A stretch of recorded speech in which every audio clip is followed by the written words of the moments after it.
Molt bé, gràcies. Se'm sent? Sí? Bé, bon dia. Ja me poso el cronòmetre i així m'asseguro d'anar perquè tenim el matí molt apretat. Primer que res, agrair al Museu d'Arqueologia de Catalunya, al Manel Rueda, que m'hagi imposat en aquest fregat, en aquest jardí, que és aquesta xerrada sobre els museus de territori, els museus de territori catalans. I, primer que res, disculpar si hi ha algun museu que creu que hi ha de ser i no hi és. Vull dir, som humans i podem fallar. Agrair també al personal tècnic, directors, directores, a tota la gent que han estat per mi d'una manera o d'una altra, que m'han rebut, que m'han explicat. Penseu que no he pogut parlar amb tothom, hi ha moltes converses pendents, perquè de vegades se'ns ha tirat a sobre, per exemple, l'estiu, gent de vacances i tal, i hi ha hagut coses que m'he hagut d'espavilar sola, però ja són converses pendents que tinc molt clar que les he de fer de cara almenys a la publicació. També agrair els oferts acompanyants que he tingut en aquesta arqueològica al Museu Catalunya Tour que he fet, que m'han acompanyat, han agafat el cotxe, han estat amb mi i hem compartit tantes estones. També aclarir-vos que això és una foto fixa dels museus de què parlarem entre febrer i setembre del 2025. És a dir, és possible que jo parli de coses que vaig veure al febrer i que ara ja estiguin canviades, perquè, com dèiem ahir, estem tots plegats en un procés de renovació molt important i molt interessant i és possible que hi hagi coses que ja hagin canviat. M'agradaria començar... No veig la pantalla, està parada. Sí? Perdoneu, però és que no estic veient. Em puc girar? Clar, no, la meva està parada. De fet, volia començar per explicar-vos què entenem per museus de territori, que és una diferència, hi ha una diferència molt gran amb el concepte museus del territori. No, jo parlaré de museus de territori, entesos com aquells museus del país que ens acosten al coneixement sobre els espais humans i o naturals, doncs són referents a partir de les seves col·leccions. Per què ho diferencio del territori? Ahir també entre cafè i cafè en vam estar parlant. El concepte del territori vist des del país, més enllà de la metròpolis, com diu el periodista i amic Francesc Canosa en un llibre fantàstic que, si no l'heu llegit, us el recomano, que es diu Catalunya no acaba a la Panadella. Francesc Canosa diu: en quin moment vam deixar de ser país per ser un territori? Perquè el territori sempre són els altres. Barcelona no és territori, ni Terrassa ni Badalona. El territori és Adrall, Camarles, Isona, Rupit, Òdena, Sant Francesc de la Caloreta, afegiu-hi Tàrrega, Balaguer o Amposta. L'altre és territori. El territori és metadona, submissió, subordinació i supeditació. Deixarem de ser catalans per ser territorials. Si mai de mai ens hem dit territori, per què ara volen que ens diguem territori però només una part del país? És fàcil ser territori i és difícil ser país. Per tant, feta la reivindicació territorial d'una ponentina de Socarrel, l'encàrrec d'aquesta xerrada són els museus de territori que estudien el territori, el seu propi territori, des de diferents camps: l'arqueologia, la història, l'etnologia, l'antropologia, etc. I per començar, i no ho he volgut treure perquè pensava, ho traurà si algú en parla però ningú ho ha fet, el que vaig fer per situar-me en tot aquest món, en aquest jardí de museus, és mirar-me el registre de museus de Catalunya. Fixeu-vos que amb les col·leccions arqueològiques als museus catalans, el registre de museus actualitza cada any les dades en base als qüestionaris. Teniu aquí el top 10 dels museus arqueològics de Catalunya. Començaríem en el número 10 el Museu de Lleida, després vindria l'Arqueològic de Catalunya, Can Oliver de Cerdanyola, el Museu de la Noguera, Premià, que ens en vam parlar ahir, Gavà, Guissona, l'Arqueològic de Tarragona, Badalona i, al top 10, el Museu Municipal de Montmeló. Fixeu-vos també en els percentatges de les col·leccions d'arqueologia. Aquests 10 museus tenen més enllà del 77% de la seva col·lecció és arqueològica I he marcat amb negret els que pertanyen a Arqueoxarxa, la resta són els que no hi són. O sigui, dels 10 museus, almenys n'hi ha 3 que no pertanyen a Arqueoxarxa o que no estan en cap xarxa o que estan en altres xarxes, com és el cas del Museu de Lleida. Crec que això donaria pràcticament, almenys per un treball de recerca de final de grau, que algú estudiés la pertinència a una xarxa o a una altra en funció de què. Aquests són els museus que vam consensuar amb el Manel Rueda també per visitar, no tots, alguns els he incorporat jo. Són els museus que he visitat, com us he dit, entre febrer i setembre. Són 18 equipaments, els teniu aquí davant. M'estalvio tot el rotllo ara també dels tant percents d'objectes i de les col·leccions per avançar una miqueta. Aquests museus que teniu aquí són els que utilitzen l'arqueologia com a part del seu discurs i han fet renovacions museogràfiques en els darrers 25 anys. Clar, hi ha museus de territori que han quedat fora perquè les renovacions són molt antigues. Bé, perquè les museografies són molt antigues i hem considerat que potser se n'ha de parlar, però potser en un altre congrés, en unes altres jornades. Són aquests que veieu aquí. M'he permès una llicència. El Museu de la Noguera seria un museu totalment arqueològic, però com que és casa meva, vull parlar de mi llibre, ho sento molt. És l'import revolucionari que us tocarà aguantar. Igualment, l'espai transmissor del Dolmen de Sero, que és una extensió del Museu de la Noguera, i crec que és una experiència que val la pena donar a conèixer. Tots els altres són aquests museus de què parlarem avui. Penseu que, per exemple, hi ha museus dels que no tenim dades, com el Museu d'Història de Tarragona, perquè és un museu que no està encara al registre, que està en vies d'entrar al registre i no disposem d'aquestes dades, però l'experiència de la Volta del Pallol, que en vam parlar ahir, ens va semblar que calia incloure'l. Comencem llavors amb el tema dels museus amb relat cronològic sobre el territori. A l'hora d'endreçar aquests 18 museus, me va saltar de seguida una idea que fa molt temps que comentem i que ens va aplanant, de que hi ha una herència. Hi ha una herència claríssima amb una sèrie de museus, una herència que ve de l'antiga xarxa de museus comarcals de Catalunya que es va crear el 1982.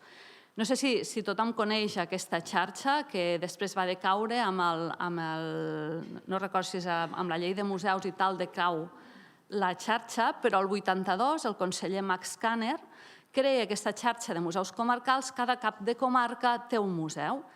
I aquests museus, mimèticament, el que fan és relatar la història del seu territori, començant per la història natural, continuant pel paleolític, el neolític, el tal, l'edat mitjana, i arribant fins gairebé la majoria a la contemporaneïtat, o si no a l'època moderna, amb les col·leccions d'art, d'etnologia, etc. Doncs hi ha una sèrie de museus que mantenen aquest relat, que mantenen aquest discurs, i són els primers que us parlaré. Tot i que tenen renovacions, ja us dic, renovacions fetes en els darrers 25 anys. Seria el cas, per exemple, del Museu de les Terres de l'Ebre a Amposta. Aquí teniu l'entrada. Crec que són les antigues escoles públiques que ubiquen al museu. En el museu trobem dues exposicions molt diferenciades. Una és l'Ebre Camí de l'Aigua, que és l'espai natural, els usos del riu, el riu com determina el territori, etc. I una altra part, una altra exposició que es diu Les Terres de l'Ebre de la prehistòria a l'edat mitjana, que és tota la col·lecció arqueològica. I aquesta és la que veurem. Havia posat també imatges de l'altra, però és que me sortia un PowerPoint amb 140 imatges i, com compreneu, això era inabastable. Per tant, us estalvio la part aquella i anem directament a l'arqueologia. Fixeu-vos que la museografia de la sala d'arqueologia és de tipus analògic, diríem, i contextual. Entenem com a museografia analògica la manera d'exposar que fa referència a la manera com es trobaven els objectes en el seu context original, fent servir tot tipus de recursos per arribar a aquest objectiu, és a dir, maquetes, il·lustracions, reproduccions, etc. A l'Ebre ens trobem un sistema de plafonatge, el podeu veure aquí, fet... Vam arribar a la conclusió que era vidre al forn. que tot el text està tot integrat amb unes decoracions que te van ubicant, que també fan tot plegat més lleuger. És una museografia molt fosca, il·luminada, com veieu aquí, per carrils des de fora. Amb tot el carinyo, això suposa un problema, perquè al ser el vidre produeix un munt de reflexos, per tant, podríem dir que hi ha un problema d'accessibilitat també amb la gent que té dificultats de visió, per exemple, tots aquests reflexos. De fet, he tingut molts problemes per no sortir jo les fotos, perquè, clar, feies la imatge i contínuament estaves sortint al reflex. Fixeu-vos com integre les vitrines a dins el plafonatge, hi ha diversos nivells de text, etc. De fet, com us he dit, és un tractament molt diferent de la museografia, de la part del riu, de l'aigua i tal, a la part de l'arqueologia, però us convido a anar un dia a l'Ebre perquè realment, en posta, val la pena de conèixer el museu. També fixeu-vos aquí dalt, es pot veure a la part de dalt de tot, una línia del temps. Això també és un element que ha anat trobant en diferents museus com a element contextualitzador, és a dir, col·loquen una línia del temps i en el moment que estan parlant d'un determinat jaciment, la línia del temps que transcorre per la part de damunt del plafó et situa aquest element en el seu període, en els grans fets del moment, etc. Parlem aquí també d'una divisió, no ho he dit, perdoneu, l'Ebre és un fil conductor cronològic i territorial, el que dèiem, comencen amb el paleolític, el neolític, els grans períodes de la història, i dins de cadascun d'ells, segons la temàtica que poden extreure de la col·lecció, ho divideixen en diferents temes, l'estructura social, la vida quotidiana, la mort, les creences, la indústria, el comerç, etc. Observeu aquí l'esforç didàctic, presentant reconstruccions, presentant dibuixos. Fixeu, no sé si ho veieu a la part que hi ha la taulada aquesta de tègula, que hi ha el dibuixet de com seria la taulada. S'aprofita aquest mur de vidre per anar dibuixant, per anar reconstruint. També utilitza mapes i plànols per ajudar a la comprensió i s'inclouen pantalles amb dibuixos i recreacions d'escenes, que són aquestes pantalles que veieu aquí.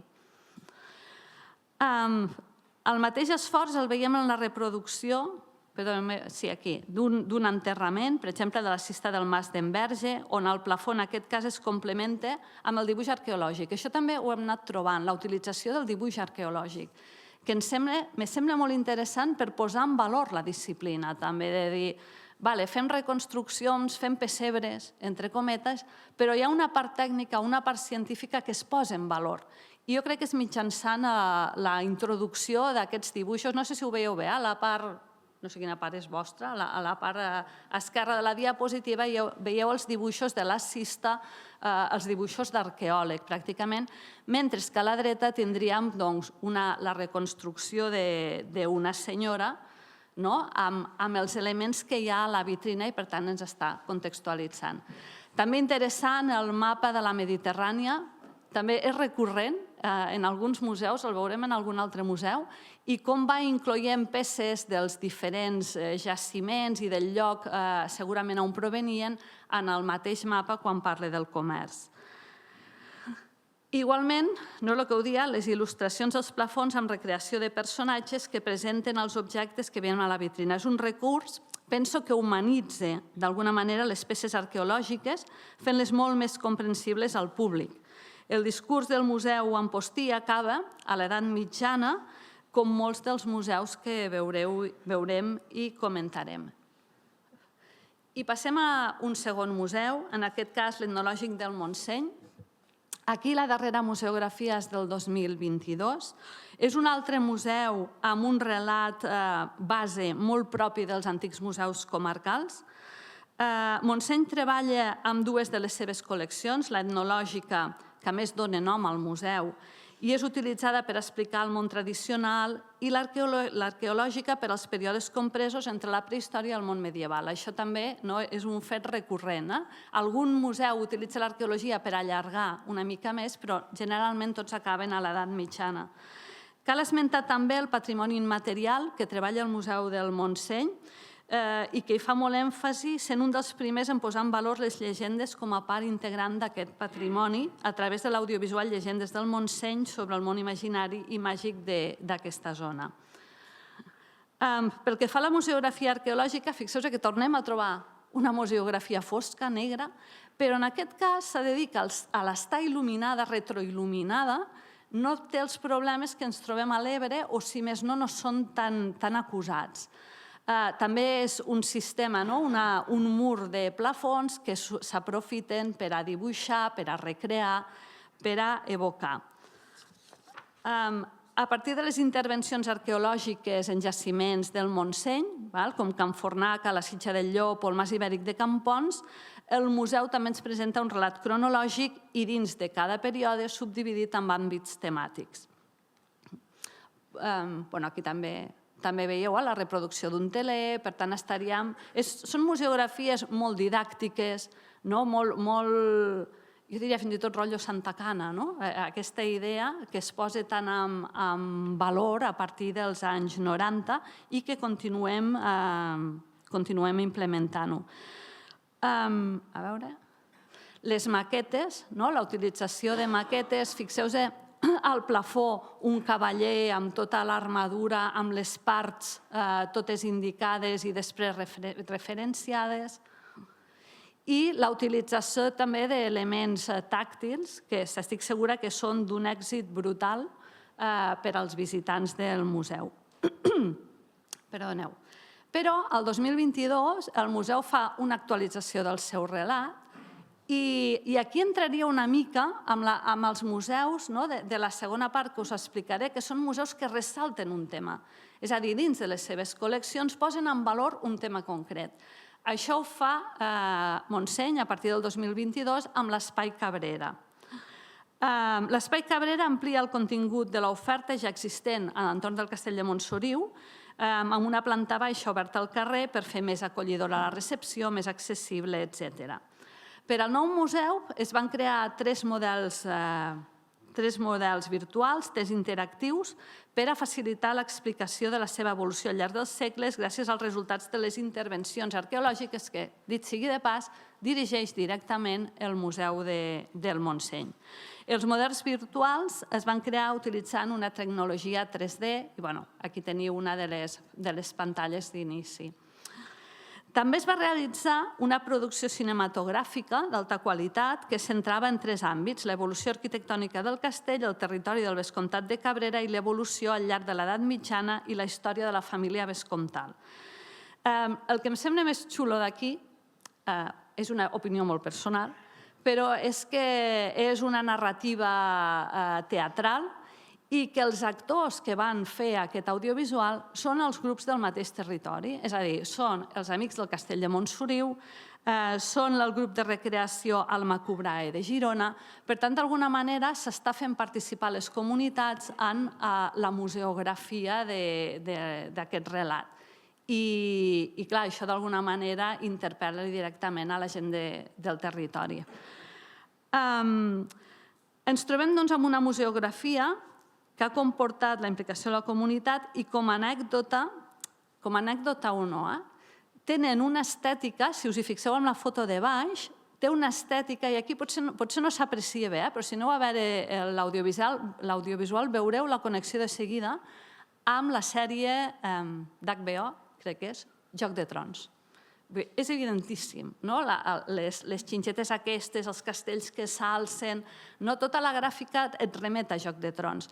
Jo crec que això també és un intent de connexió amb les generacions, amb les noves generacions. Seguim. També acaba, aquesta paraula em va fer molta gràcia ahir perquè va sortir un munt de vegades quan se parlava de les museografies antigues, la paraula horror vacui del segle XIX.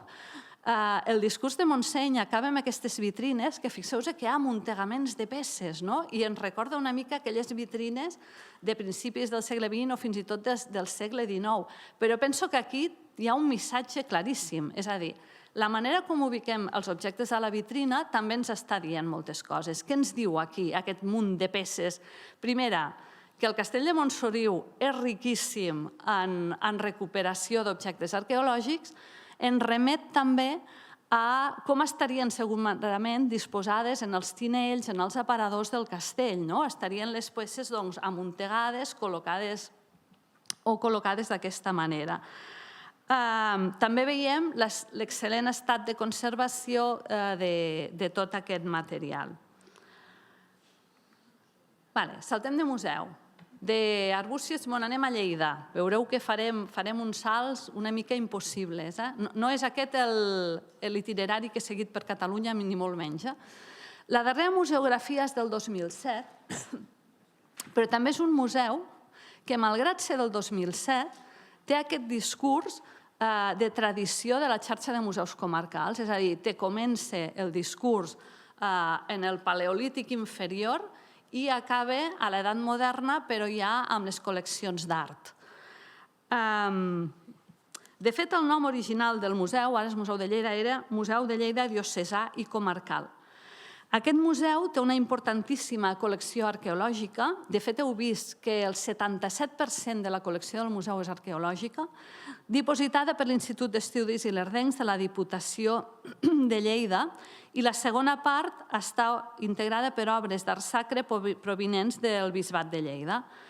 D'alguna manera, les circumstàncies dramàtiques dels darrers anys, amb l'expoli, permeteu-me dir-ho, de l'espoli, de 155 peces que havien estat salvades, comprades, restaurades, conservades pel museu i que provenien de l'antic monestir de Sixena, han fet oblidar d'alguna manera a aquest museu la importància d'aquesta col·lecció arqueològica que, com us he dit, constitueix pràcticament el 77% global de les col·leccions.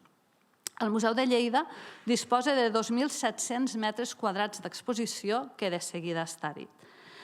Fixeu-vos que ens trobem amb un plafonatge molt robust que, malgrat ser del 2007, ha aguantat molt bé el pas del temps, tot i que segurament avui en dia, amb el tema de l'aprovació del Codi d'Accessibilitat, hi hauria coses que hauríem de posar en dubte o s'haurien de renovar. He de dir també que el Museu de Lleida està plantejant-se ja tota aquesta renovació museogràfica, per tant, igual d'aquí un any la cosa ja ha canviat. Així tot, es va realitzar en franges horitzontals de diferents tonalitats damunt les quals s'insereix el text. I les vitrines, com veieu, s'obren també en aquest plafonatge. S'ha de dir que la il·luminació està cuidadíssima i superben treballada. El relat del museu s'inicia amb una aproximació als primers homínids, que ho veieu aquí, africans, en un discurs que veiem com va sempre de la universalitat a la concreció sobre el territori del museu. És cert, però, que el museu conserva i exposa, per exemple, uns bifassos datats al Paleolític inferior i procedents del riu Farfanya a la Noguera que justifiquen, en certa mesura, aquest començar pels homínids africans. Bé, deixem-ho aquí. Jo crec que a la revisió ja no començaran tant per aquí. Fixeu-vos, com us deia, que de la universalitat passen a la concreció. Aquí, de fet, per arribar a l'evolució urbana de Lleida, abans ens han explicat pràcticament tota la creació de l'Imperi Romà. És cert, però, que el més destacable del museu és, sens dubte, la seva voluntat declaradament didàctica, reconstruccions, il·lustracions, esquemes, estadístiques, que van omplint metres i metres de la museografia. Fixeu-vos, per exemple, la diapositiva de l'esquerra, la petita, que a la part de baix es veuen com hi ha una estadística en els que ens expliquen el tant per cent de les granes, de les espècies que s'han trobat en les sitges. D'alguna manera també fent molt present l'arqueologia i tots els estudis complementaris que es duen a terme. Veieu també la reproducció d'una tomba, els dibuixos de l'inevitable, i estimadíssim Francesc Riart, que està a tots els museus de Catalunya, crec que hi és ell. Presenten també alguns recursos museogràfics que pretenen connectar el visitant a través d'una immersió analògica, com l'espai aquest dels túmuls, fer un terra de vidre ja compartimentat que te porta a pensar amb les necròpolis, amb diferents túmuls, amb la reproducció fotogràfica d'un túmul a terra, etc. Volia destacar també, i ho farem amb algun altre museu, l'esforç que està fent el museu per actualitzar d'alguna manera, o sigui, sense fer la renovació museogràfica, actualitzar treballant amb col·leccions d'art contemporani. És a dir, fer dialogar l'art contemporani amb les peces de la col·lecció, que també és una manera d'adquirir noves lectures sobre la col·lecció i, a més, fer que la gent local, la gent del territori, visiti novament la permanent. Per això ens hi hem trobat moltes vegades. Jo crec que tots els que dirigim un museu, que la gent et diu al museu, ho he vist 15 vegades, i ja no t'entren a la permanent. És una manera, doncs, de fer també que el públic local torni a visitar la permanent i llegeixi d'alguna altra manera la col·lecció. Només com a punt, fixeu-vos aquí hi ha un vídeo, és un vídeo de Bill Viola, en el qual una sèrie de personatges traspassen cortines d'aigua en un pas entre la vida i la mort, en un bautisme, en un dieu-li com vulgueu, i aquesta peça de Bill Viola, aquest vídeo, està al costat del baptisteri de Bobalà. Per tant, hi ha aquests diàlegs que són molt, molt xulos i molt interessants. Ho veurem en algun altre museu, també aquest intent d'implicar l'art contemporani. Anem a la Conca de Barberà, a Montblanc, la darrera museografia és del 2005, amb una remodelació parcial del 2021. El Museu de la Conca de Barberà a Montblanc és un museu que gestiona diferents seus a la ciutat. A més de la principal del museu, que està situada, com veieu aquí, a l'antic Casal dels Josa, que és un edifici del 13 remodelat al 18, també gestiona el Centre d'Interpretació d'Art Rupestre i el Centre d'Art Frederic Marès a l'antiga presó. A la seva exposició permanent, el Museu de Montblanc inicia el relat amb la col·lecció etnològica exposant antics oficis i fa llavors un salt cap a l'arqueologia i la prehistòria.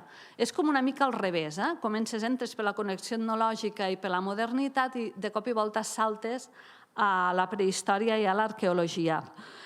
Tot aquest fet ve determinat per la constitució de la mateixa col·lecció, segons em va explicar la seva directora, en ser anterior a la col·lecció etnològica, a l'arqueològica, i aquest fet va determinar també, per exemple, l'ingrés a la xarxa d'etnologia i no la d'arqueologia, que és la mateixa, que és la Maria, em deia, és que no sé per què estem a etnologia amb tot el carinyo, potser hauríem d'estar arqueoxarxa.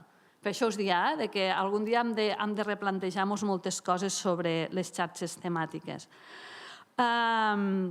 Veieu el sistema de plafons, amb text, vitrinatges il·luminats, torna a ser una museologia analògica, amb les vitrines integrades, molt didàctica, molt contextual. El relat és cronològic, es basa en les intervencions realitzades a la Conca de Barberà, amb diferents jaciments.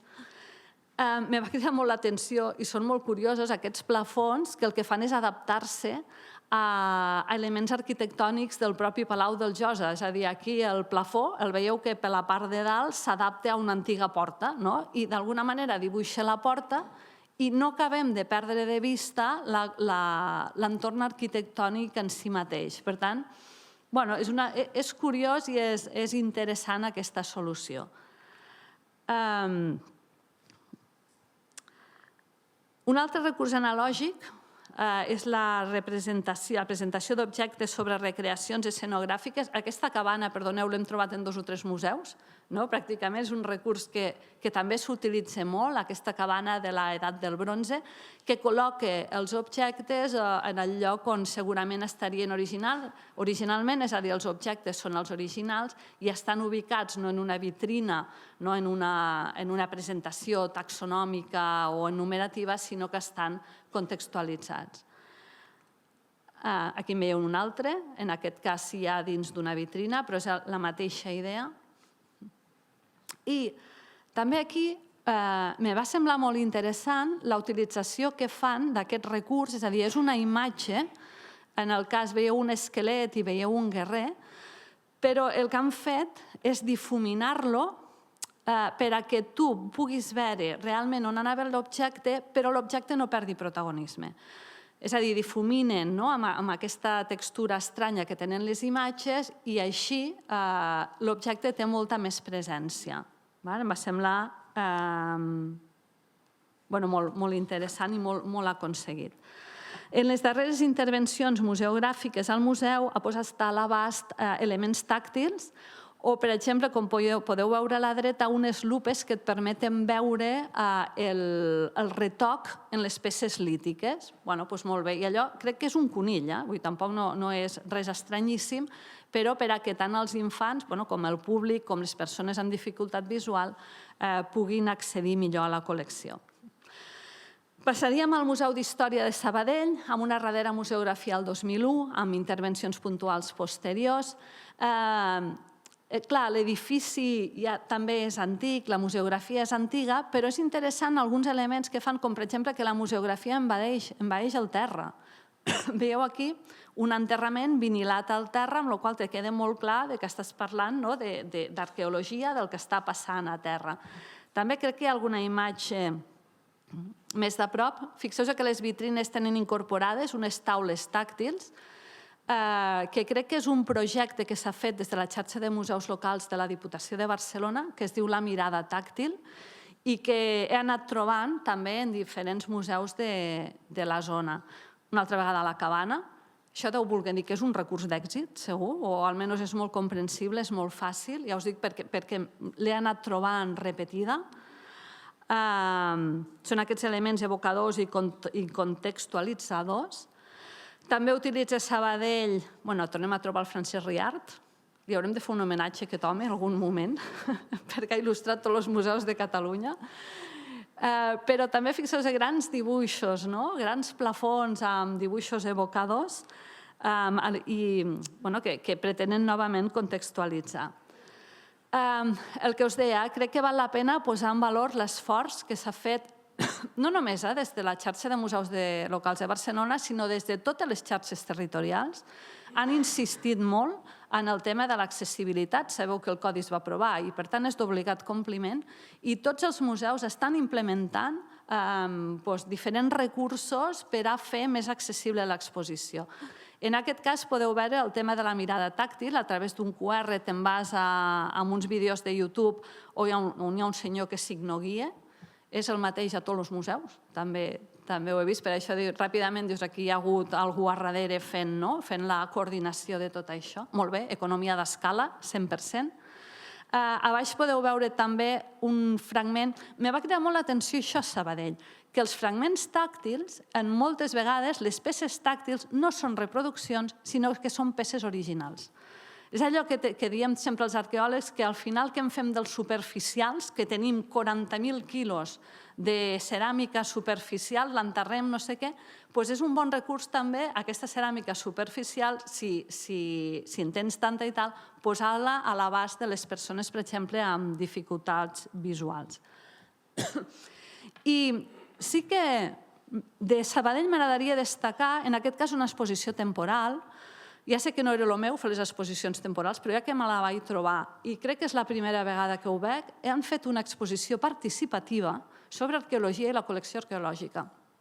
És a dir, ells han contactat amb diferents col·lectius de la ciutat, han entrat a magatzem, han presentat les col·leccions i els han dit quines peces us agraden més d'aquí. I la gent ha anat escollint peces i a partir de la tria que han fet els col·lectius i la ciutadania, ells han fet un discurs i han fet aquesta exposició de l'essència del Museu d'Història de Sabadell, que de veritat, si podeu anar, val molt la pena. Vinga, anem a la Vall d'Aran. Darrera museografia, el 2011. També és un museu d'aquestos que va de la prehistòria a l'actualitat, novament amb aquests armaris vitrina. Les línies del temps, no sé si les aprecieu a la barra del plafó, però el més interessant jo crec que són els interactius que van implementar, en el qual, si us fixeu sota la vitrina, hi ha com uns topos negres. Tu a l'entrar al museu et donen una targeta, tipus targeta bancària, que té un contactless. Tu vas ja te discriminen a l'entrada en quin idioma ho vols, està en 5 idiomes, evidentment també està en aranès.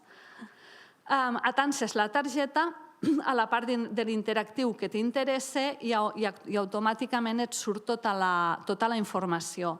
La Carla del Valle me deia, ens vam avançar al Covid. Sabeu el bé que ens va anar això pel Covid, que només ens calia desinfectar les targetes i ningú necessitava tocar res. Saltem a Tortosa. Estic anant molt ràpid? No. Sí, és veritat. Vale. Museu de Tortosa, darrere Museografia, 2012. No, mireu, només del Museu de Tortosa destacar la diafanitat de l'espai i que tota la museografia, o sigui, continua sent contextual, continua sent molt didàctica i tal, però en canvi és tota blanca. El contrast aquest, dels espais negres que són introspectius en canvi a Tortosa, se t'obre i tens la museografia totalment blanca. La línia del temps, una altra vegada, els dibuixos arqueològics, les vitrines vinculades sempre al dibuix amb l'objecte. Dels pocs museus que parlen del passat andalusí. Hola, la meitat del país vam ser andalusins, per tant, un dels pocs. I, molt interessant, no en tocaria a mi, Toni, no sé si tu en parlaràs, però l'espai Cota Zero, que està al costat del museu, és també una museografia immersiva, és més una museografia in situ, però em va semblar molt interessant de dir-vos que per favor hi aneu, que val molt la pena.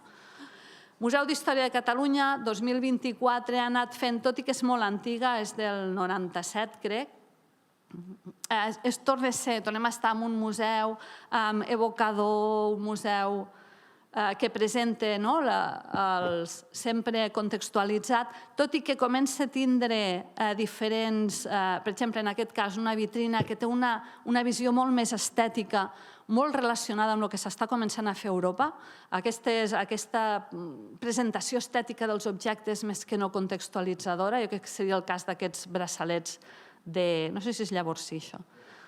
Que sí? Els dibuixos, els esquemes, els personatges, que no maniquis, personatges, la inclusió de les dones, comencem amb molta timidesa amb la perspectiva de gènere, les museografies manipulatives, aquí teniu un rellotge de sol, ahir vam veure com aixecar una àmfora, i aquesta sí que vull parar-m'hi 30 segons, els recursos olfactius. O sigui, ningú els està implementant, ho he trobat crec que en 2 museus, a la Mediterrània i al Museu d'Història de Catalunya, i l'olfacte és molt evocador. Per tant, és fàcil, són aquests tubs amb una cosa que fa olor, amb un perfum, i és molt evocador i molt interessant. Si tingués temps us explicaria el que expliquem sempre al Pla del Mata. És que les ciutats, l'olor que fan era totalment diferent a el que tenim ara. Les taules àptiques és el que han implementat darrerament també, i aquest interactiu audiovisual que és molt interessant perquè tu pots triar el personatge i pots triar de què vols que et parli. Passem a la segona part superràpid, museus que integren el discurs, que destaquen alguna part del seu discurs, com el Museu d'Història de Girona, amb Parva Gerunda, que és l'exposició que presenta sobretot els mosaics de Can Pau Virol, però també tota la història de la Girona romana. Tornem a estar amb la museografia contextualitzadora, educativa, tal, el mosaic de Can Pau Virol. Els veieu aquí com ens evoquen el fòrum a través d'unes columnes, com darrere de les peces ens presenten els plafons, les maquetes. Museu de Mataró, a Miluro, ciutat romana, molt xulo aquest interactiu del principi on sobre la maqueta de la ciutat van col·locant les intervencions arqueològiques amb una voluntat de fer molt visible l'arqueologia, com en aquest cas, fixeu-vos, aquella làpida, el que fan és col·locar el text a la part superior del plafó, destacant-lo moltíssim, amb dibuixos que són evocadors, que te van situant, sempre l'arqueologia, amb dibuixos arqueològics a la part de baix. Museu d'Història de Cambrils, darrere museografia el 2016, està situat en un molí, el molí fariner, però també ens parla l'exposició es diu Cambrils, els orígens, i fixeu-vos com també envaeix el terra la museografia, els plafons són molt lleugers per permetre'ns veure l'edifici, tornem a estar amb els dibuixos que il·lustren els objectes que hi ha a vitrina, i sí que us he volgut posar una foto dels bronzes de la Vila Romana de la Llosa perquè són una col·lecció increïble i és fantàstic que estiguin exposats. I novament l'art contemporani dialogant amb les peces del museu. Molt ràpid, Museu de la Noguera 2024. Aquí teníem un problema amb la col·lecció de guixeries perquè està molt fragmentada, la gent no entenia què són aquestes peces i vam decidir fer un mapping, el veieu aquí, on de la part es projecta a la paret, un personatge va explicant, és el constructor del castell, i les peces que estan a vitrina es van col·locant a l'arc fins a configurar tota aquesta arcuació. Ara s'entén, el nostre públic ara entén què és el que hi ha a la vitrina. Està a escala 1 a 1. La Mediterrània, aquí també és un museu que va fer un canvi, o sigui, l'antic museu era d'aquests discursos cronològics típics de la xarxa de museus comarcals, però a partir d'aquí, a partir de la renovació que fan un discurs basat en els sons de la Mediterrània per explicar tots els pobles i les influències que han tingut. Era el Museu Comarcal del Montgrí, el Baix Ter, i va passar a ser Museu de la Mediterrània. El seu objectiu és establir una identitat comuna en base a múltiples orígens i destaca determinats elements que han sentat càtedra, com el famós Pic del Montgrí. És l'únic museu aquest i el d'Història de Catalunya on he trobat recursos olfactius. Vinceum, jo crec que aquest se mereixeria en si mateix tota una xerrada, perquè el que fa és integrar l'arqueologia en els diferents temes que va tractant. Doncs si parla de transport, és que hi ha alguna foto, els interactius, fixeu aquí, per exemple, parlant de transport hi ha les àmfores, però al fons veieu els bots contemporanis, per tant l'arqueologia s'imbrica en el discurs complementant també la resta de peces de la col·lecció. Ja estic acabant. I els museus condicionats per l'esperit del lloc. És a dir, també m'he trobat museus, és una reflexió molt meua, potser jo soc molt romàntica i molt emotiva, però he trobat una sèrie de museus que penso que el lloc on estan condiciona molt el relat. Començaríem pel Museu de Tàrrega, la darrera museografia és el 2012, és sobre la tragèdia que hi va haver, la matança que hi va haver al Call de Tàrrega el 1348. Fixeu-vos que ja entrem a l'exposició per sota una escala, cosa que dius, això hauria de ser pràcticament antimuseografia, i en canvi penso que és un valor que té, perquè entres en un lloc que ja veus que és amagat. Està ubicada l'exposició al celler d'aquesta casa senyorial. Utilitzen grans fotos, utilitzen so. Aquí veieu, per exemple, els noms dels jueus de la comunitat targarina. És un espai que és tancat, és fosc, no diré que és humit perquè no és veritat, però és un celler. Per tant, per la pell t'entra aquesta fredor i al final t'estan parlant d'una matança. Hi ha molt poca imatge d'esquelets, de tal, és a dir, no anem a fer un show de tot plegat, al contrari, des del respecte. Acaba amb un vídeo superxulo fet per l'Enric Arquimbau, que fa de moixer Natan, i que va alternant imatges d'arqueologia, els arqueòlegs i els historiadors parlant, il·lustracions, i d'alguna manera te fa sentir, perdoneu, com si entressis en una tomba. Acabes amb aquesta sensació. El Torre Valldovina, és la presència de la torre el que marca, o sigui, la torre t'està perseguint tota l'estona. És brutal. Fixeu-vos novament el mapa de la Mediterrània, una altra vegada les caixes de llum, les eines, els mapes, la sala dels tresors, amb aquest capfoguer, els colors, això és una de les renovacions museogràfiques que han fet, i novament les figures que estan, que contextualitzen els objectes i les peces, i un interactiu que estic segura que és d'èxit absolut, amb el qual pots posar en Iber el teu nom o pots escriure el que vulguis. La Volta del Pallol, us deia, també és un lloc amb esperit, amb ànima, perquè és un lloc original que formava part del fòrum, han recuperat l'antiga maqueta de Tàrraco i hi ha una museografia immersiva amb un videomapping que, si no hi heu anat, imagineu-vos en el que es converteix la Volta. Aquí se projecta el port, el mercat, el fòrum.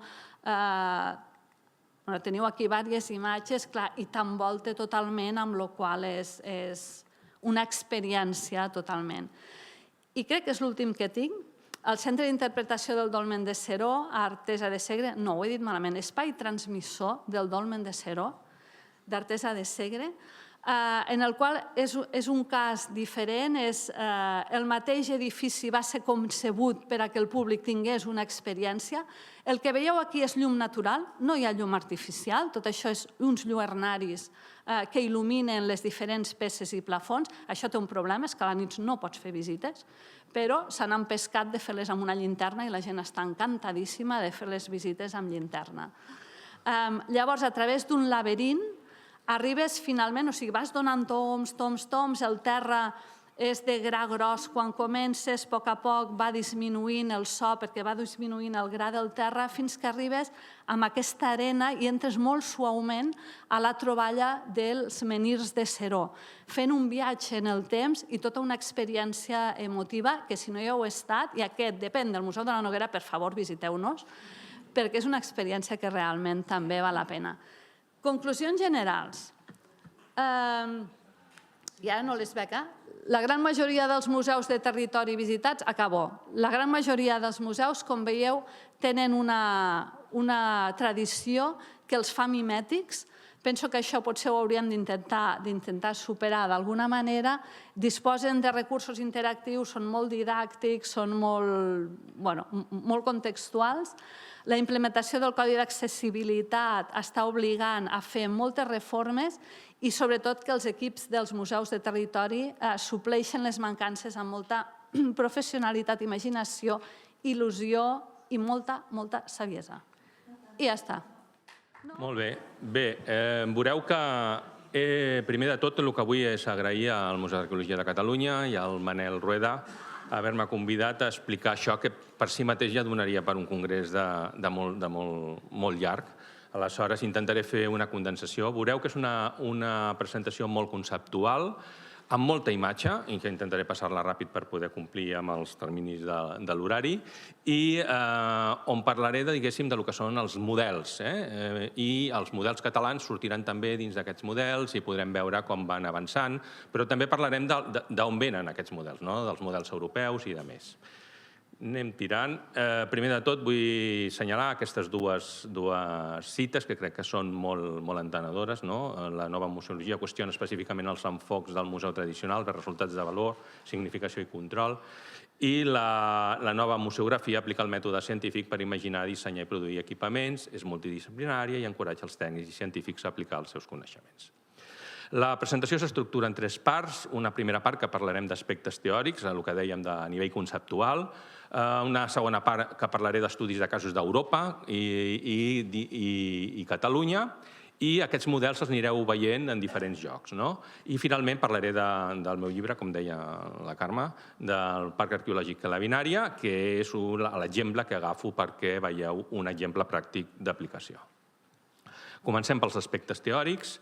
La tipologia d'espais de presentació del patrimoni cultural a nivell teòric són 3 tipus: els centres culturals especialitzats, museus, galeries, arxius i biblioteques, el patrimoni in situ, paisatges culturals, monuments, jaciments arqueològics i paleontològics, llocs i elements amb un interès cultural o natural remarcable, i els centres d'interpretació, acollida i informació, que són espais no sense de debat, degut a que es poden considerar equipaments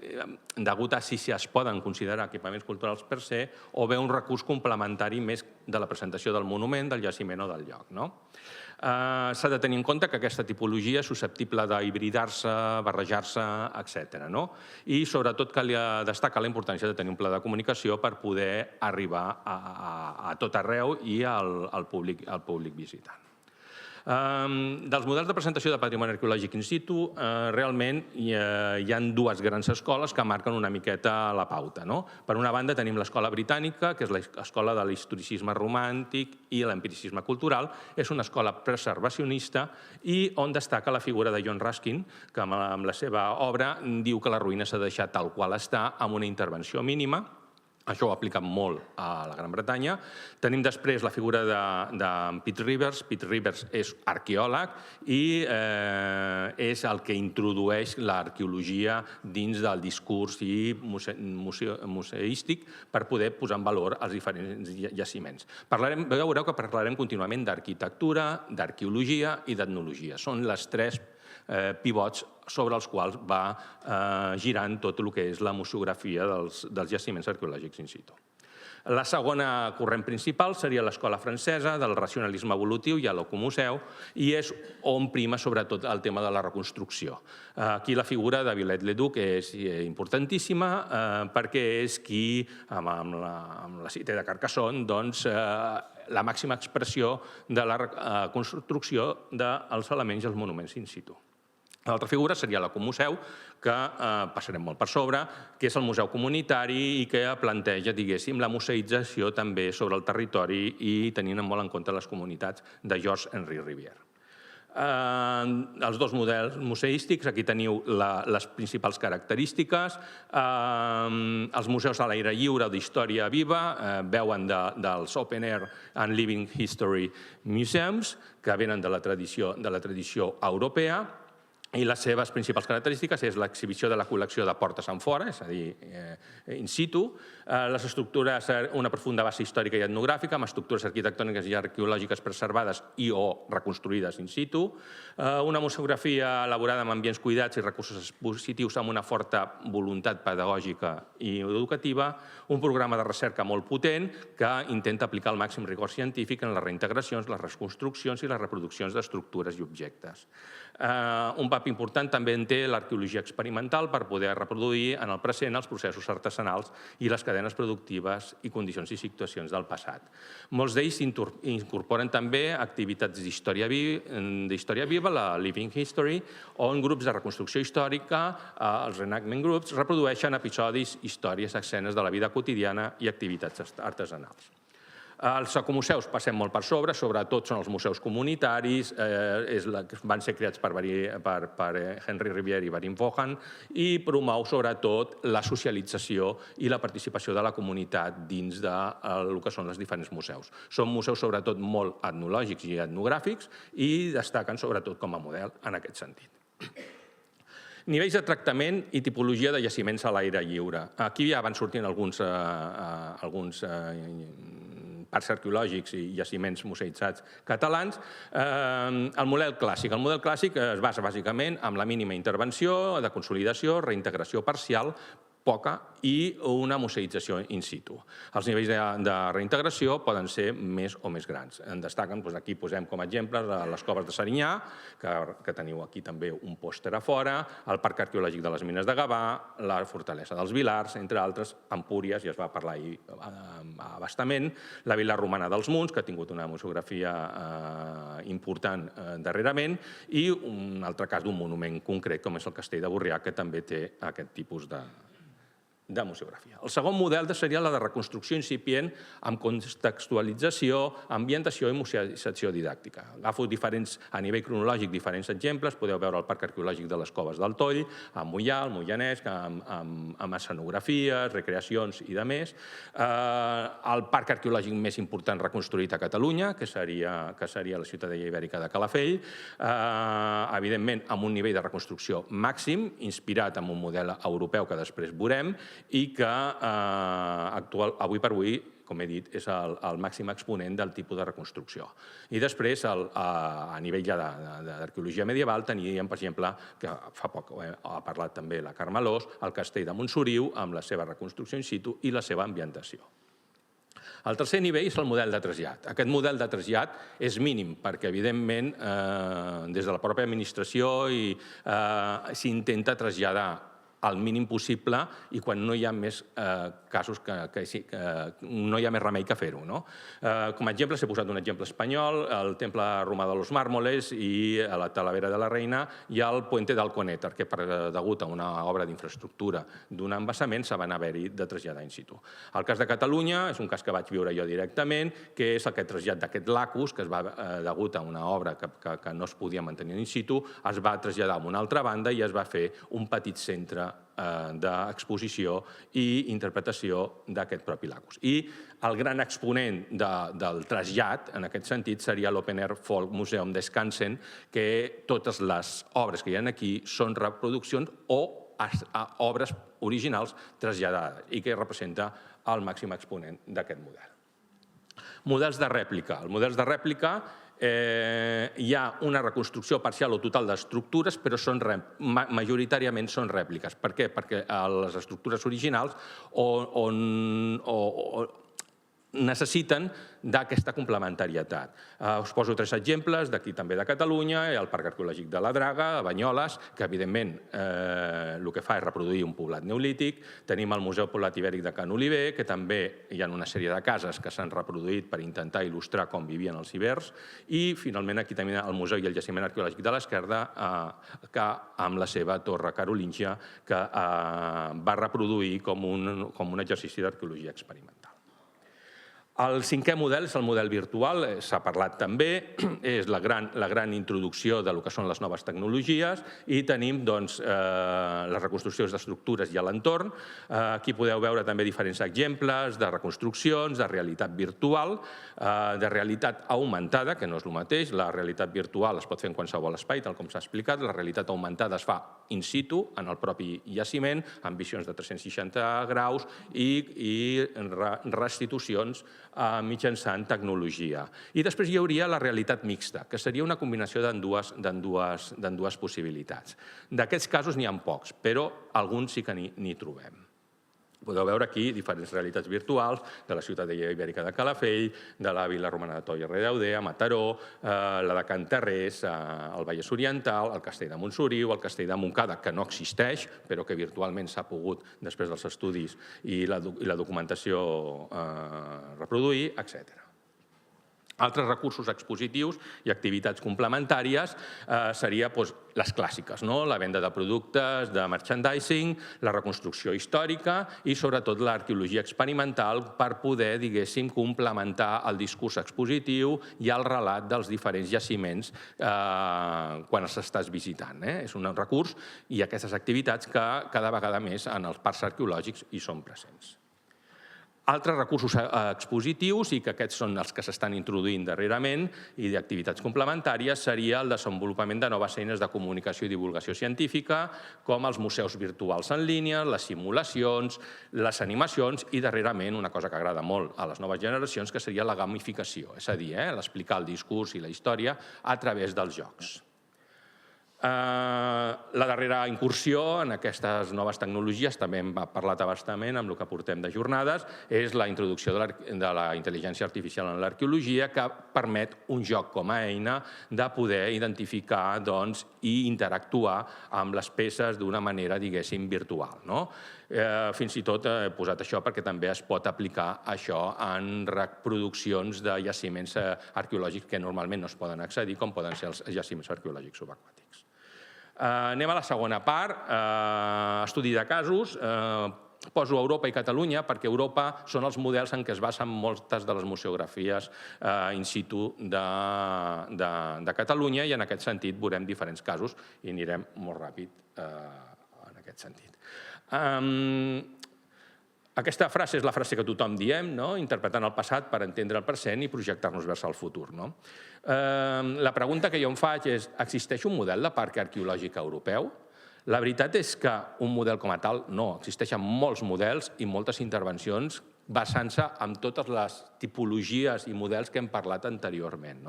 Aquí faig un recorregut molt ràpid en diferents models i diferents tipologies de parcs arqueològics. Tenim el Parc de la Prehistòria, la Grota de Niós, a França, per exemple, el Parc Arqueològic de Livillé, que seria similar al que s'inspira a la Draga. Tenim el Biscopin, que és un poblat del bronze que es va reconstruir totalment a Polònia. Eketorp, que és la inspiració de la ciutadella ibèrica de Calafell. En Joan Santacana es va inspirar precisament amb Eketorp a Suècia. Evidentment, una arqueologia clàssica que cada vegada va evolucionar, un model clàssic que cada vegada va evolucionar més, com és Empúries. El súmmum de la reconstrucció, Villaborg, a Alemanya. A Alemanya no tenen cap problema de reconstruir sencer, si cal, una vila romana. És un tema que s'hauríem de plantejar. El debat, reconstrucció sí, reconstrucció no, és un debat important. Una basílica funerària paleocristiana a Saint-Laurent-des-Joulans, a Lió, amb una museografia molt interessant. No és gaire coneguda, però val molt la pena. Un clàssic, el York Viking Center de York, de la Gran Bretanya, i el súmmum de la reconstrucció, com és la Cité de Carcassonne a França, seguint les directius de Viollet. Seguim ràpidament de l'Skansen. El Skansen, com us he dit, és el model de museïtzació in situ de tipus etnològic i etnogràfic. És d'origen nòrdic, evidentment, aquest tipus de museïtzació, i és un dels museus, diguéssim, etnogràfics, etnològics d'aquest tipus més antics d'Europa. Es va fer en el 1891. Hem parlat abans d'Eketorp Borg, que és inspiració, com hem dit, de la reconstrucció de la ciutadella ibèrica de Calafell, i el Sanderleger, que intenta reconstruir un poblat del bronze i de l'edat del ferro, amb moltes activitats, molt interactives i de més. El Pfaffenbau-Museum d'Utterdingen, de Bodense, a Alemanya, que serveix d'inspiració a quasi tots els poblats neolítics reconstruïts que tenim, com per exemple la Draga aquí a Catalunya. Un parc arqueològic molt interessant i que també val la pena visitar.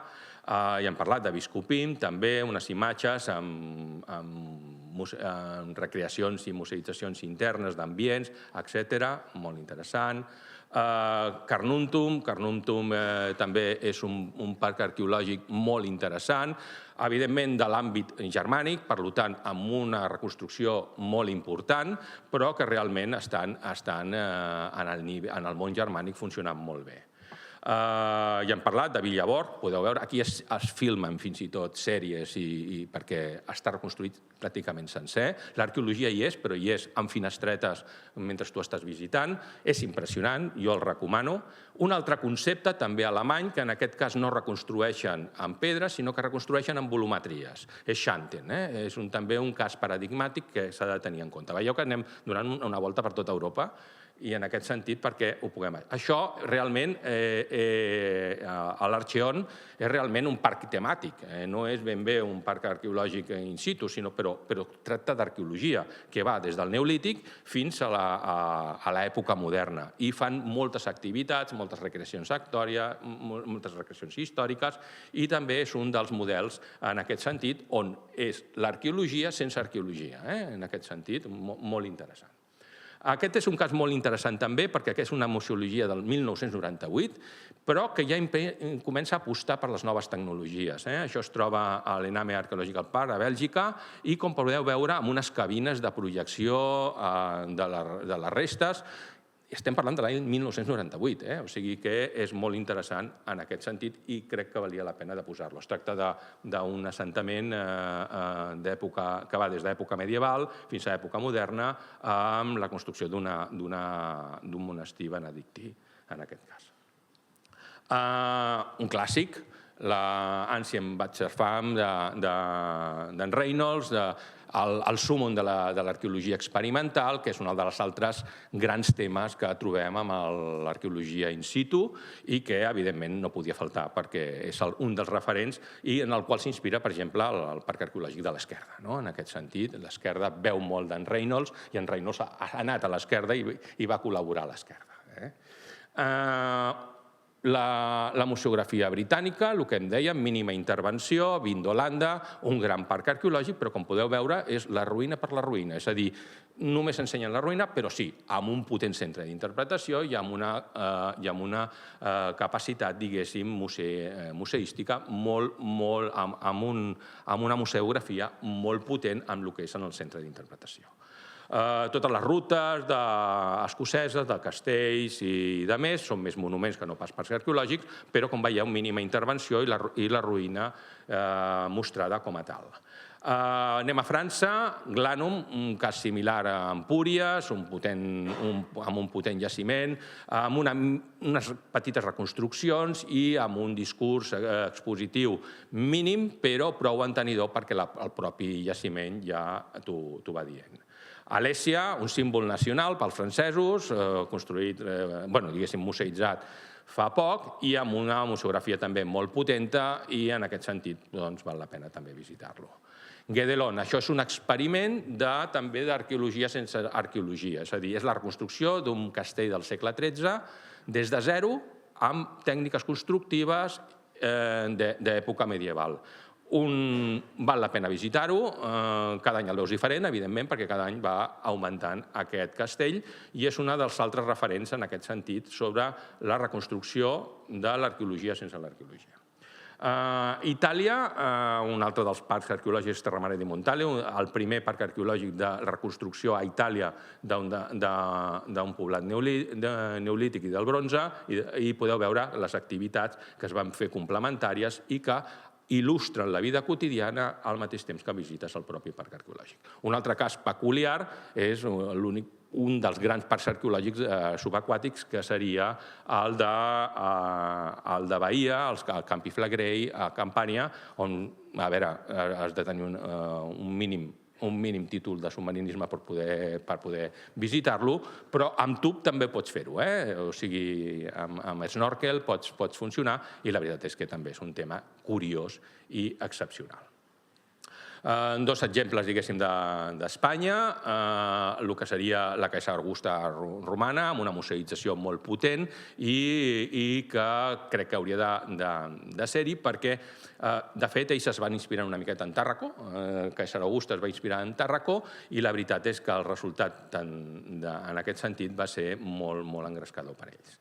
O un altre cas clàssic, la vila romana de l'Olmeda, on aquí es combina una museografia espectacular a nivell arquitectònic de l'envolvent i, en aquest sentit, es fa també una museografia molt neta i la veritat és que amb unes activitats i un programa d'activitats molt potent. Sobta, quan visites l'Olmeda, on es troba, al mig de la meseta castellana, i, en canvi, amb un nivell de visites i de públic brutal. En aquest sentit, és un cas bastant sorprenent. Ja estem a casa nostra, el Parc Neolític de la Draga. La Draga, en realitat, és la foto de l'esquerra, és a dir, això és el dia a dia de la Draga. L'excavació amb fang, en restes orgàniques de fustes. Clar, això és molt difícil d'explicar i molt difícil que la gent ho entengui. Ho pots explicar, sobretot quan estàs treballant allà, però, evidentment, han hagut de fer unes reconstruccions del que són les cabanes neolítiques d'un poblat palafític, inspirant-se amb els poblats palafítics que hem vist del llac Constança, d'Itàlia, d'altres parcs arqueològics similars, i, en aquest sentit, també les activitats de llançament de javelines, aquí veiem Antoni Palomo fent la seva talla lítica, són molt importants també en el cas del Parc Neolític de la Grada, on l'arqueologia experimental també té un paper molt important. El Parc Arqueològic de les Mines de Gavà, evidentment, aquest és un clàssic també, no podria faltar, és una museografia també on l'envolvent per protegir les mines és necessari, és un jaciment difícil perquè les mines són difícils de mostrar i d'explicar, però que s'aconsegueix amb unes passeres i una estructuració de la visita molt interessant, amb unes visites per a tots els públics molt interessants, unes visites guiades. La veritat és que un cas molt interessant que val la pena destacar. No hi són tots, passa el mateix com amb la Carme. Aquí, evidentment, no podré parlar de tots els parcs arqueològics de Catalunya perquè, si no, parlaria jo sol, i no pot ser. A la fortalesa dels Vilars, Cerveca de les Garrigues, un cas similar d'intervenció mínima, però l'espectacularitat de les pròpies restes, de per si ja no cal reconstruir-ne gaire més. Com podeu veure, amb una aposta molt potenta per les noves tecnologies, curiosament, és curiós que no tingui en el propi jaciment un centre d'interpretació potent que permetés ampliar aquest discurs. És un cas que sorprèn, tot i que val la pena visitar-lo perquè les estructures són impressionants. La ciutadella ibèrica de Calafell, com hem dit, un clàssic. En Joan Santacana va anar a Equetor, va veure Equetor i va dir: això és el que vull jo per llavors era el jaciment de l'Hort de Parc, i va crear la ciutadella ibèrica de Calafell, amb un nivell de reconstrucció importantíssim, però molt didàctic, molt pedagògic, i que ha sigut jo crec que un cas d'èxit. Evidentment, com tot, té els seus entusiastes i els seus detractors. És un tema de debat, de dir, evidentment, no es poden agafar tots els poblats ibèrics de Catalunya i reconstruir-los al nivell de la ciutadella ibèrica de Calafell, perquè no té sentit. La pregunta és, i un per què no? És una mica el tema que podem debatre més endavant. El poblat ibèric i medieval de l'Esquerda, inspirat i bàsicament basat en els preceptes de l'arqueologia experimental a partir d'en Reynolds, amb una llarga tradició d'excavació al Museu de l'Esquerda, que complementa aquesta visita a Roda de Ter del que és el poblat ibèric i medieval, i amb una museografia analògica, però molt neta i molt ben explicada. A la dreta teniu el que són el programa d'arqueologia experimental amb la reconstrucció d'un graner i tota l'experimentació que s'ha fet sobre les collites i el conreu de diferents cereals i sistemes d'emmagatzematge al costat de la pròpia esquerda. També hem parlat abans, ja heu vist, també l'experimentació de la reconstrucció, de la construcció, més ben dita, d'una torre carolíngia. L'Esquerda és un dels parcs arqueològics més actius que tenim a Catalunya, tant a nivell del que és la pròpia excavació, com les activitats complementàries, com l'arqueologia experimental. Empúries, no m'extendré, evidentment, és el buc insígnia dels parcs arqueològics d'aquesta casa i, evidentment, ha anat evolucionant molt en el temps, és una mica com Glànum, s'està excavant des del 1908, és un parc arqueològic que ha anat evolucionant en el temps i que es pot anar a veure, quan el visites vas veient aquesta evolució. Tots hem vist el fòrum com era, com és ara, vull dir, la museografia va avançant en aquest sentit. El conjunt monumental de Tàrraco, el Tarragonès, monuments impressionants, una museografia adaptada a aquesta monumentalitat. Ara, precisament, en el que és el Fòrum de la Colònia, aquí a la dreta, la fotografia de la dreta, s'està rescavant i s'està tornant a museïtzar. Tenim una museografia dels anys 60 i, evidentment, s'està renovant. Tàrraco parla per si mateixa. I ara, finalment, el Parc Arqueològic que la Binària, que és el parc arqueològic que jo dirigeixo i que, com podeu veure, intentem cercar un equilibri entre el que pot ser la reconstrucció i el que pot ser les restes arqueològiques in situ. I intentem treballar també amb l'experimentació, amb la reproducció d'una vinya romana experimental i intentar també conjuntar el que són l'excavació arqueològica, encara s'està excavant alguns sectors del jaciment, l'arqueologia experimental i la museïtzació in situ. Passem a la tercera part. Veig que vaig bé de temps, no? Jo us he dit, hi ha molta foto, però podem passar-la molt ràpid. Parlarem del Parc Arqueològic de la Binària com un exemple, com és el que conec millor, de com ha anat evolucionant aquesta museïtzació in situ, quins són els reptes que ens hem trobat, com els hem anat desenvolupant, etc. Crec que és un exemple reeixit de gestió integral del patrimoni arqueològic in situ, tot i que, evidentment, com tots els projectes, com tot té els seus èxits i les seves ombres, les seves llums i les seves ombres. Evidentment, també intentaré parlar una miqueta de les ombres perquè, evidentment, t'hi trobes quan fas un projecte d'aquestes característiques en situacions complicades, com tots.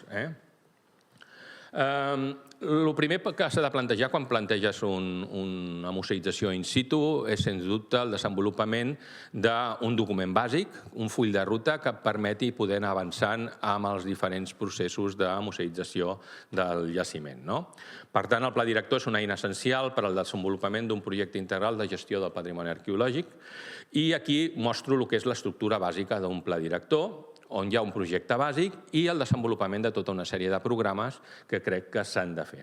Des del programa de gestió, amb el dia a dia, aquest programa, evidentment, dura i encara és vigent, perquè dura mentre el parc arqueològic funciona, I un programa museològic i museogràfic, s'ha de tenir molt clar quin tipus de museografia vull aplicar, com aconsegueixo aquest equilibri que hem dit entre la reconstrucció, no reconstrucció, fins a on arribem. Un programa de recerca, el programa de recerca és bàsic, sense recerca tot el que més no té raó de ser. Un programa urbanístic i arquitectònic, evidentment el jaciment es pot mostrar tal qual, però si tu has de plantejar-te un recorregut, una adequació, s'ha de tenir un equip d'arquitectes que combreguin, diguéssim, amb els arqueòlegs i amb els museògrafs per poder dissenyar aquests recorreguts i poder adequar el jaciment per a la visita pública. Un programa de promoció i patrocini, evidentment aquest és importantíssim perquè és el que permet aconseguir els recursos econòmics que fan que tiri endavant un projecte d'aquestes característiques.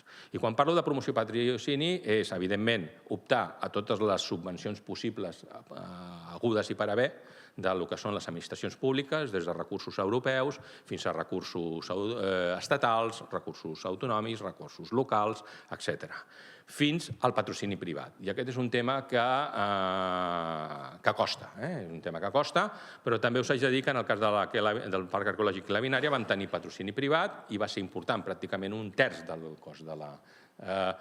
Com? Doncs, evidentment, intentar cercar aquelles entitats que tenen per objecte de patrocini el patrimoni històric, arqueològic, etc. És un programa molt important, com també ho és el programa de difusió i comunicació. Evidentment, tenir un potent programa de comunicació i difusió és bàsic per qualsevol equipament o parc arqueològic que vulgui tirar endavant. El programa de difusió i comunicació s'ha de mantenir abans, durant i després de la formalització del propi parc arqueològic. És molt important.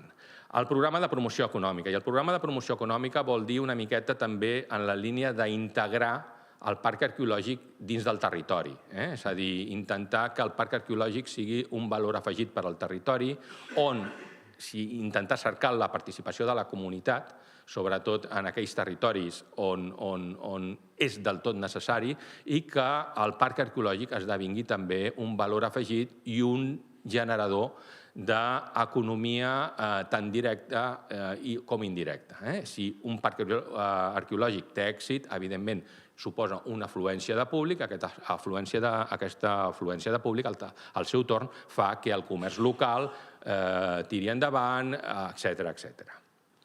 I, finalment, el gran oblidat, com sempre dic, el programa d'avaluació. És a dir, l'avaluació en tots els manuals museístics diuen que és necessària, però la veritat és que costa d'aplicar i, normalment, jo sempre dic que en els casos així tan complexes estem en una avaluació continuada. És a dir, la pròpia realitat ens està avaluant contínuament. No obstant, s'ha de tenir el programa d'avaluació, s'han d'aconseguir els indicadors, s'han de desenvolupar els indicadors, s'han d'estudiar i s'han de veure, perquè l'avaluació és el que ens permet millorar, veure el que funciona, veure el que no funciona en qualsevol planificació d'un projecte de parc arqueològic.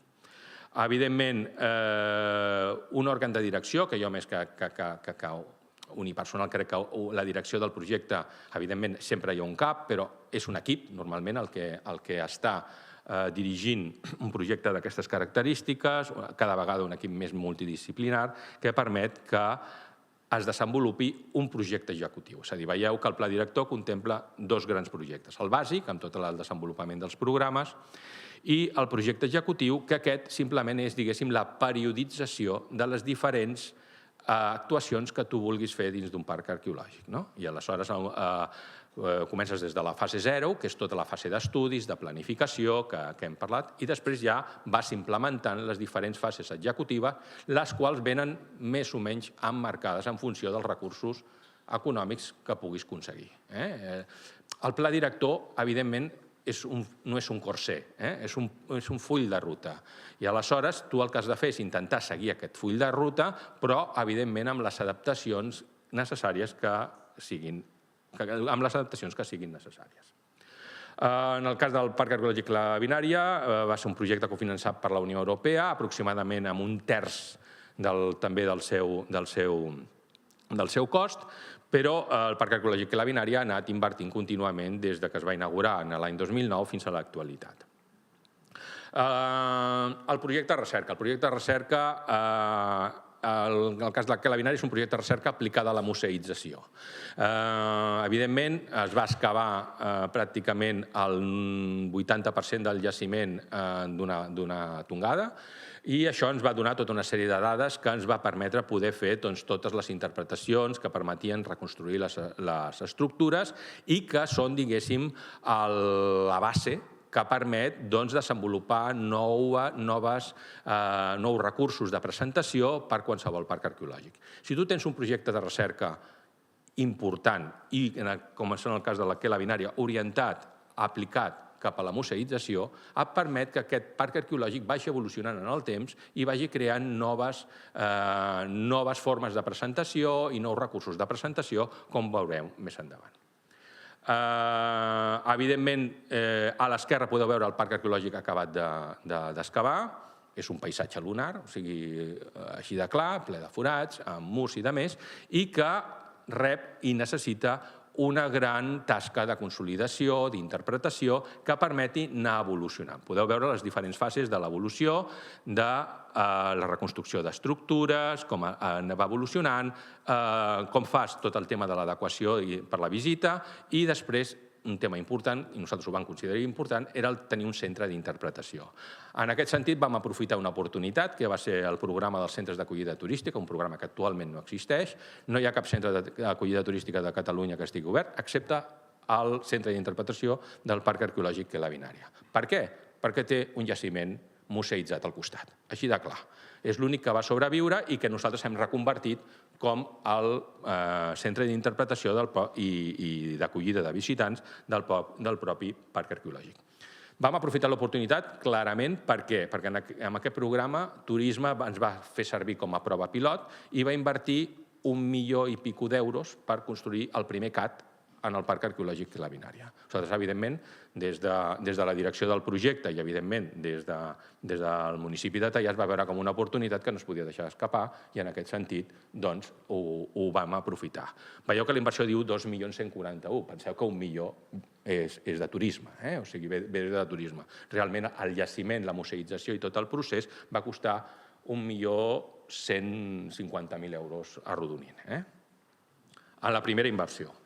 El que dèiem, tot el que és quines estructures vols ensenyar. Clar, si tu ensenyes només els forats d'ancoratge de les premses i no veus les premses, clar, estem parlant de l'any 2005-2006, on la realitat virtual estava a les beceroles, i vam dir, allò que comentava també una mica de la museografia disruptiva, havíem de crear alguna cosa que cridés l'atenció al visitant i que pogués identificar-lo perfectament. I vam decidir de reconstruir les dues grans premses romanes que veieu aquí. Evidentment, amb el màxim rigor científic, sota un estudi pràcticament anterior d'un any de duració en què va participar jo com a arqueòleg, un enginyer, un físic per calcular les forces. Evidentment, les premses no poden funcionar sobre una base arqueològica, però si haguessin de funcionar, podrien funcionar perquè reuneixen tots els requisits que ho podria permetre.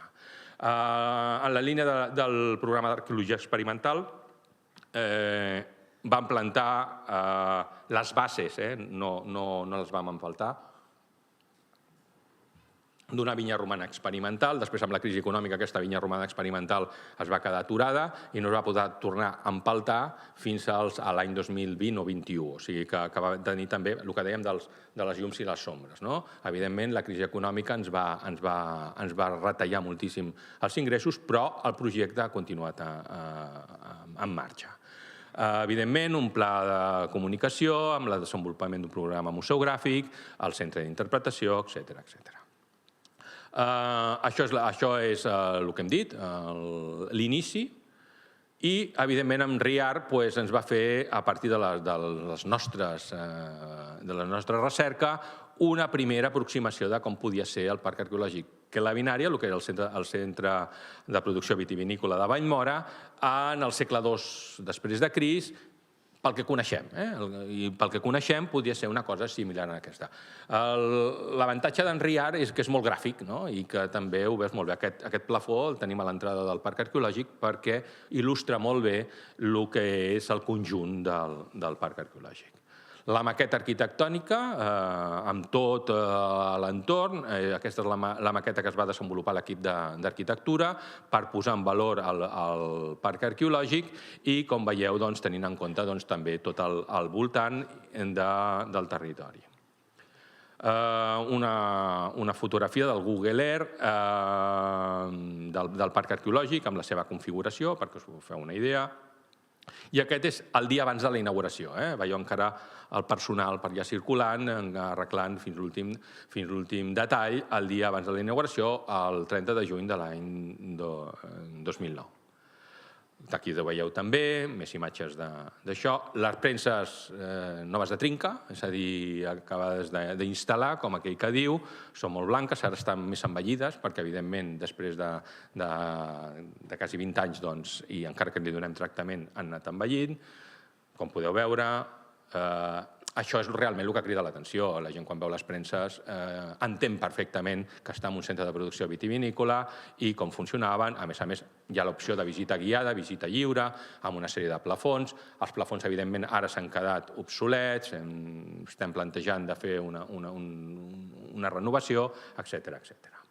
La vinya romana experimental, en el moment de ser plantada, com podeu veure, aquí vam comptar amb el patrocini i la col·laboració de l'Ella Vinícola, amb la qual tenim un conveni, que s'encarrega de cuidar aquesta vinya romana experimental i que ens permetrà tenir raïm per poder fer i reproduir el procés de la verema, perquè també un dels projectes que tenim en ment és de fer una premsa, però aquesta que sí que funcioni. Llavors, intentar reproduir els processos experimentalment que ens permetin fer els càlculs de rendiments, etc. O sigui, recerca, museïtzació, tot lligat en aquest sentit. I això crec que és important per aquest parc arqueològic i per qualsevol altre. Més imatges de la vinya. Aquí vam intentar reproduir els diferents sistemes d'època romana de conducció de la vinya, des de la pèrgola fins a la vinya baixa, la vinya emparrada, etc. El centre d'acollida turística, quan es va inaugurar, actualment es diu Centre Etnològic i Arqueològic de Vallmora, i que, evidentment, en aquest sentit, vam aprofitar l'avinentesa i vam poder aconseguir un centre d'interpretació que ens van posar des de turisme. Aquest centre d'interpretació té un audiovisual introductori on s'explica des del procés de romanització, els principals elements del procés de la romanització a Catalunya, on surten els principals jaciments arqueològics romans de Catalunya i que acaba amb el discurs tot el vi com a element de romanització per fer la introducció a el que el visitant després podrà veure durant la visita, que és un centre de producció. El vi també com a element de la pròpia romanització. Una imatge és una museografia, evidentment, de l'any 2008, amb una projecció a doble pantalla, uns plafons, molt analògica. Aquí encara estàvem a les beceroles de les noves tecnologies.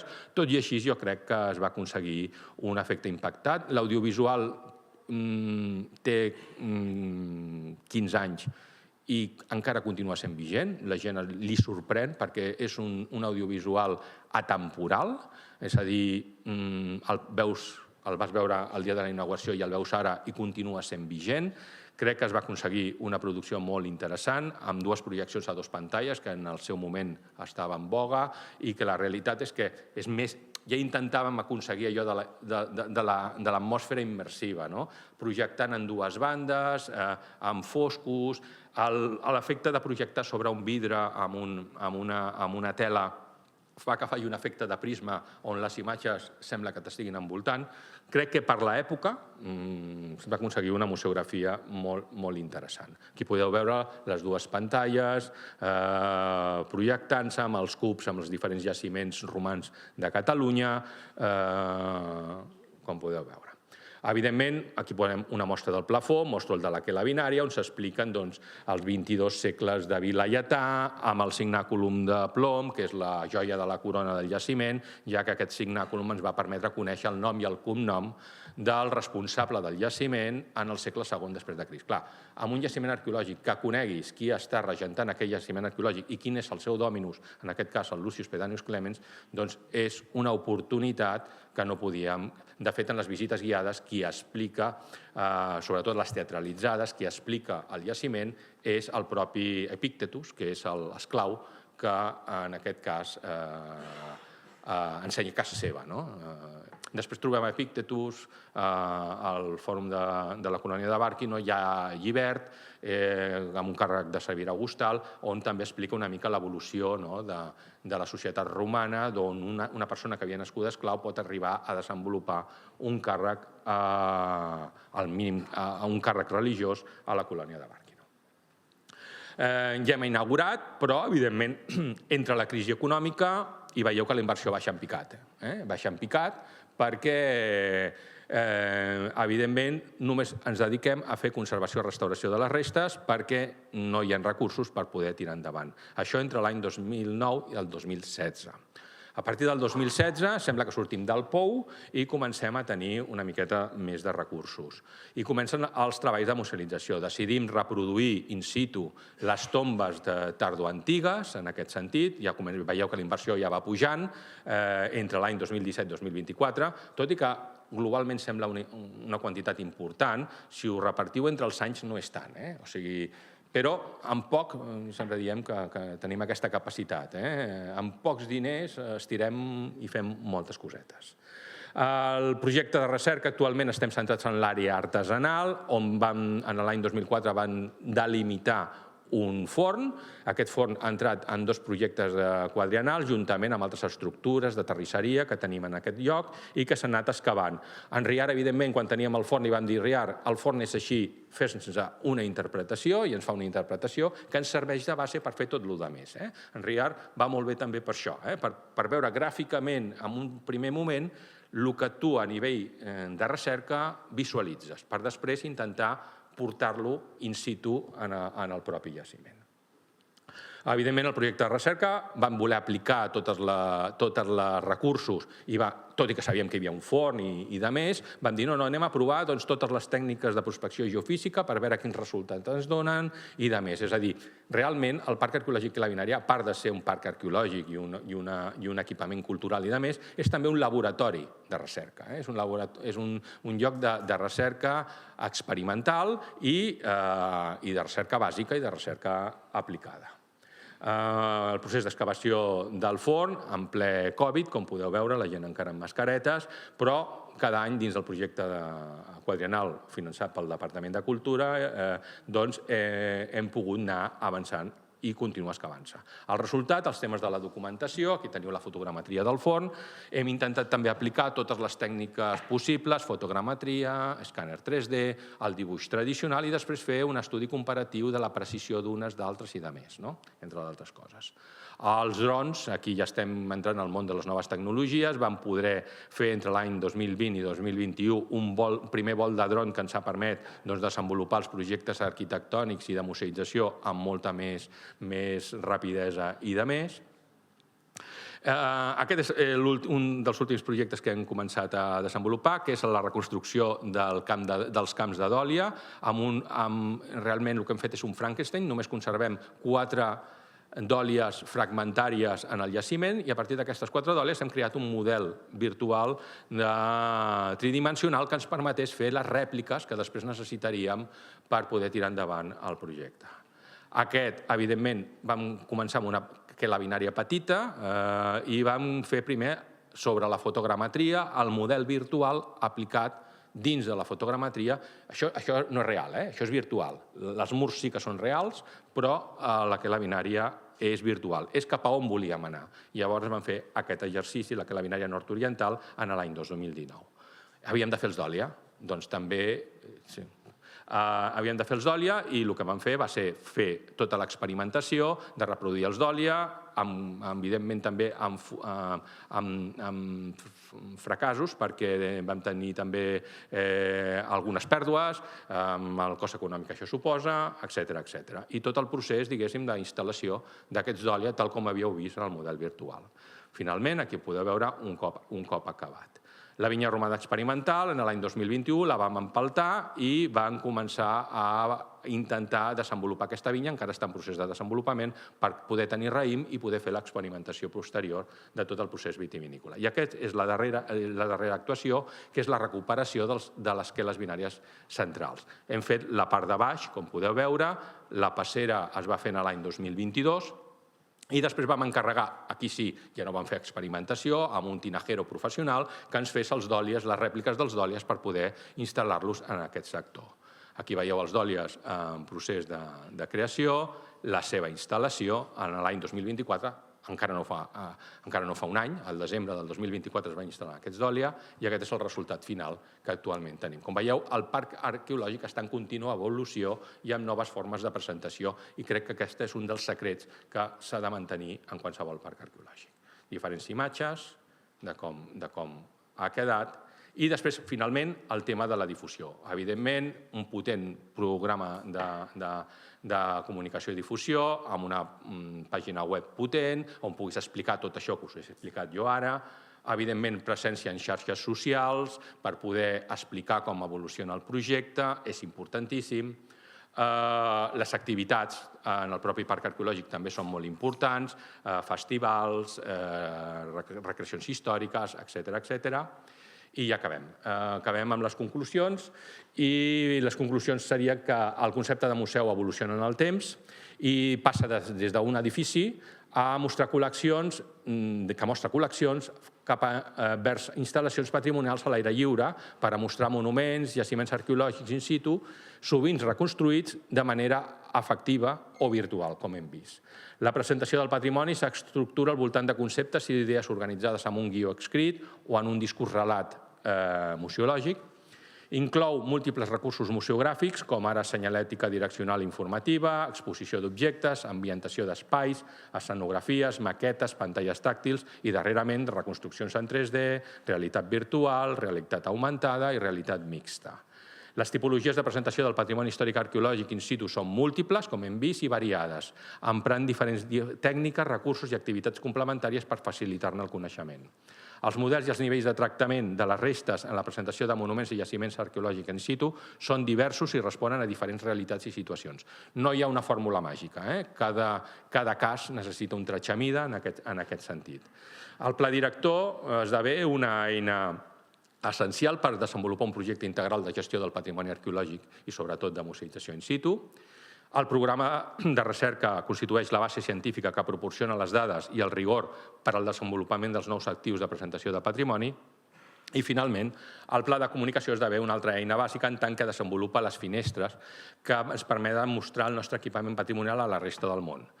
Les noves estratègies transmèdia de difusió i divulgació permeten també aquest propòsit. I moltes mercès per la vostra atenció.